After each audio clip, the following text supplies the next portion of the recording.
বিশেষ কিছু মুহূর্ত আছে, ওই মুহূর্তগুলোতে দোয়া করলে দোয়া কবুল করে কে? এর মধ্যে একটা মুহূর্ত হলো তাহাজ্জুদের মুহূর্ত। কিসের মুহূর্ত? তাহাজ্জুদ পড়েন তো আপনারা? হ্যাঁ, এখন আওয়াজ নাই গলায়। করি? ফজরের নামাজই পড়তে পারি না হুজুর, তাহাজ্জুদ কেমনে করব? এটা এমন নামাজ, এই নামাজের পরে দোয়া করলে কবুল করবে কে? ওই মুহূর্তে আল্লাহ প্রথম আকাশে মনোনিবেশ করেন, ডাকতে থাকে, কার কি লাগবে চাও? টাকা লাগবে টাকা দেব, সম্পদ চাও সম্পদ দেব, সম্মান চাও সম্মান দেব, বউ লাগলে বউ দেব।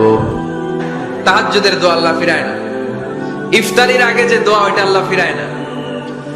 ইফতারি করার আগ মুহূর্তে আমরা যে পেঁয়াজু, আলুর চপ, বেগুনি, হ্যাঁ, এগুলো খান আপনারা?